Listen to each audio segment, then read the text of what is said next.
Okay, hey everyone, and welcome to a brand new Class 66 Rocks Locomotive review. Now, first off, thank you for being patient with me. I know I've not uploaded many videos recently. I've been very busy with my university work as I started back in September, and the first day we had two assignments, both in the 2000 to 3000 word area, so I've had to make a start on both of them because one's due in a couple of weeks' time and the other one is due just after Christmas. And with work and Christmas coming up, I've not got too much time off, I don't think, because I've seen the rotas at work. So I'll try and get the videos done as and when I can, but there is a layout update video coming very soon, within the next few weeks to a month, as we've been cracking on with that at weekends, well, on a Sunday when I'm not working. So I'll be showing you the progress we've made with that so far. So without further ado, let's get on with today's review then. Okay, so as you can see today, we are taking a look at an Atlas Master Locomotive series. It's part of the Silver series. As you can see on the front of the box here, we've got the Atlas logo. It says Model Railroad Co. Inc., which I think is incorporated. So as you can see, it's in the Atlas packaging. As you can see, it's a CN, or Canadian National Locomotive. So let's take a look at the side of the box. So as you can see here, it's item 10001224. It's a Canadian National Locomotive. It's a HO-8-40C and the road number is 2120. So as you can see, there's nothing on the back of the box apart from the barcode. Now, I got this particular locomotive off eBay a while ago, and I've only just got around to reviewing it. But like I say, due to my other commitments, I just haven't had the time to do reviews. So I'm going to try and get at least maybe one a month done. But once university's over, then I should have a bit more time to myself. Okay, so let's get on with the review then. So it says here, what's an Atlas Master Locomotive? Okay, so the enclosed locomotive represents the height of model railroad design and technology. Each unit features exquisite craftsmanship, smooth performance, and museum quality details. It says if you want more information about the Atlas series, then visit atlasrr.com. So as you can see, we've got the Atlas address there, which is 378 Florence Avenue, Hillside, NJ 07205 USA.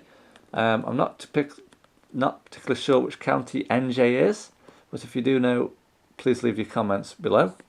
So as you can see, this locomotive features a 5-pole skewed armature motor with dual flywheels, realistic die-cast frame, blackened wheels, pointed safety rails where appropriate, DCC ready, which includes an NMRA 8-pin plug, directional lighting and Accumate couplers. Okay, so without further ado, let's take the loco out and take a look at it then. Okay, so as you can see, we've got the locomotive here. It's actually in the block of ice packaging, as they say over here in the UK, or the ice cube, however you wish to pronounce it. I've watched that many review videos of people pronouncing it different ways. But block of ice sounds okay, doesn't it? Okay, so we'll just put this down here for a moment and we'll have a look at what's included in the box. Okay, so the first thing that we have got here is I think this is a parts list. Yes, I'm sure it's the parts list for the -840C diesel locomotive. Yes, it is. I think it is the parts list because it's got all the part names and part numbers on it. And it's the same on the back as well, as you can see.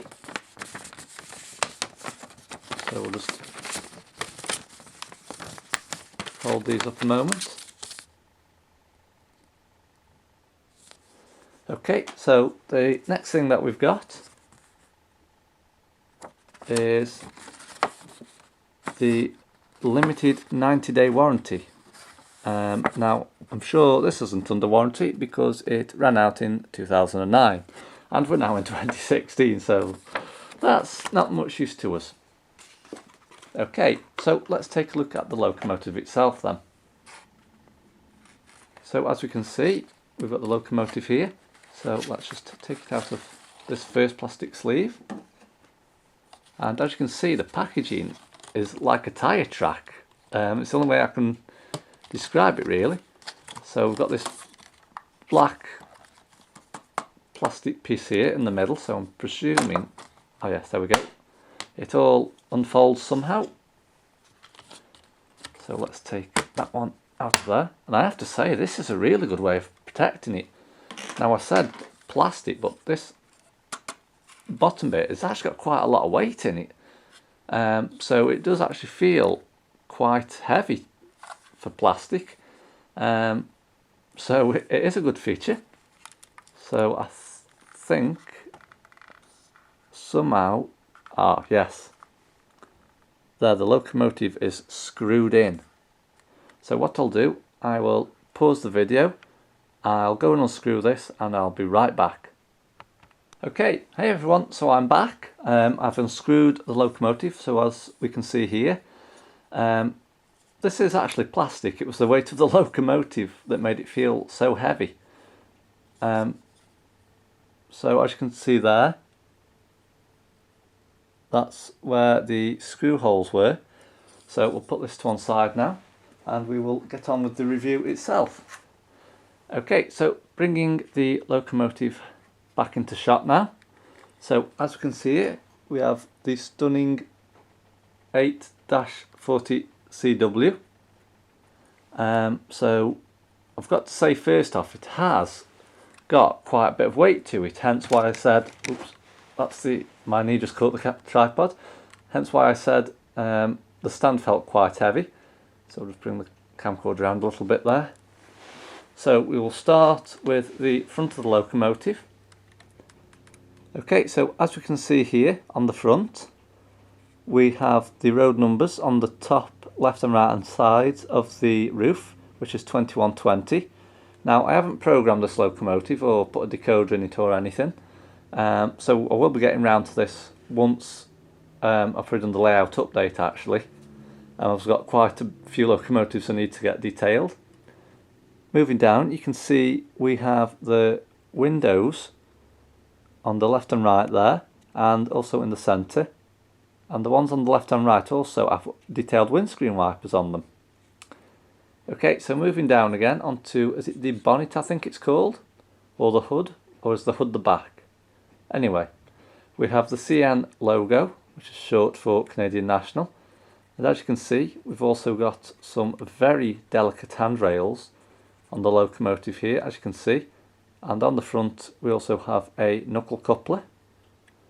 Now, I think these are shields on the bottom. But I think someone once said they were cow catchers, but if you do know, just remind me by leaving your comments below. And I'll be sure to remember that for my next HO review. So let's move the loco round to the side now. So as you can see on the side here, we have the steps where the driver goes up to get into the cab, which is just here. And as you can see, we also have a driver in the cab, just there. So we have the road number on the side as well, 2120. Moving along now, we can see we've got more detailed rails, and these are really thin plastic, so you have to be very, very careful as to not damage these at all. As you can see, it's in the orange, white and black colour scheme. I think they actually once did one, was it the zebra paint scheme they called it?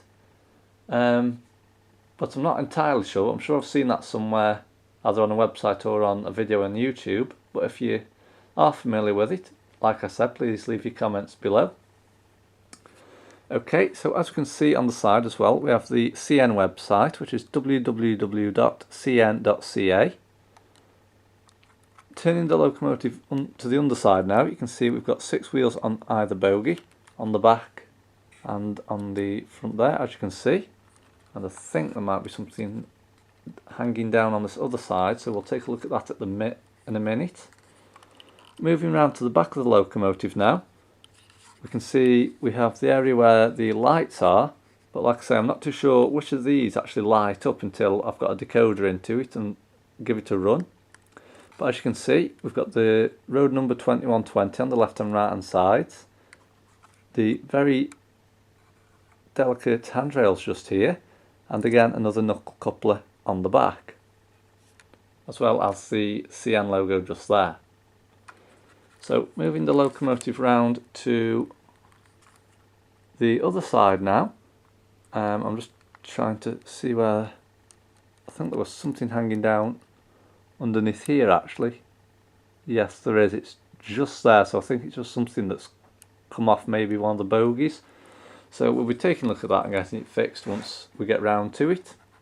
So as you can see on the other side, again we've got the rails running the length of the locomotive, which are painted in black. Well, like I say, you have to be really careful with these because they are so delicate and really thin in diameter. You have to be really careful as to not break them. Again, we've got the CN website and the CN logo.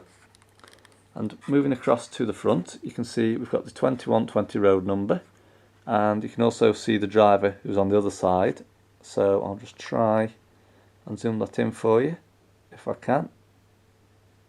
Yes, as I zoom in the driver gets darker, but you saw him from the other side in any case.